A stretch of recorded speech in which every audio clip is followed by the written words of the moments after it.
महुआ मोइत्रा की लोकसभा मेंबरशिप रद्द करने की एथिक्स कमेटी की रिपोर्ट को लोकसभा में मंजूर कर लिया गया, यानी मोइत्रा की संसद रुकनियत को रद्द कर दिया गया है। उधर इसको लेकर महुआ ने कहा है कि एथिक्स कमेटी के पास मेरे खिलाफ सबूत नहीं थे और कमेटी ने नियमों की अनदेखी की है। जानकारी दे दें कि यहां बीजेपी एमपी विनोद कुमार सोनकर की सदारत वाले एथिक्स पैनल ने बीते 9 नवंबर को अपनी एक बैठक में महुआ मोइत्रा को पैसे लेकर सदन में सवाल पूछने के इल्जाम में लोकसभा से सस्पेंड करने की सिफारिश वाली रिपोर्ट को मंजूर किया था। यह शिकायत बीजेपी एमपी निशिकांत दुबे ने महुआ मोइत्रा के खिलाफ की थी, जिसमें अब एक्शन हुआ।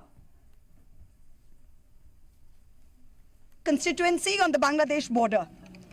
This Lok Sabha has also seen the weaponization of a parliamentary committee. Ironically, the ethics committee, which was set up to serve as a moral compass for members.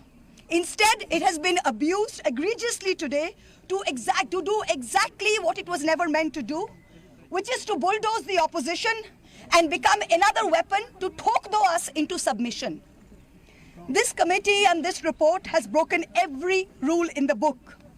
In essence, you are finding me guilty of breaching a code of ethics that does not exist.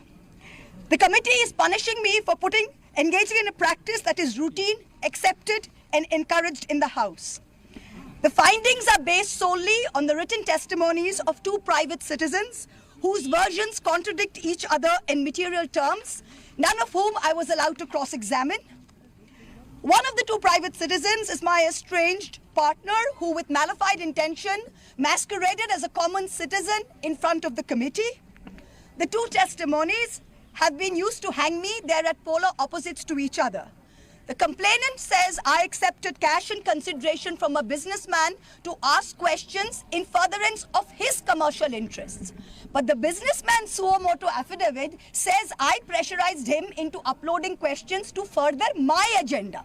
The 2 are at polar opposites. The ethics committee, without getting to the root of this, has decided to hang me. It refused to summon the businessman to orally testify, and there is no evidence of any cash, of any gifts anywhere.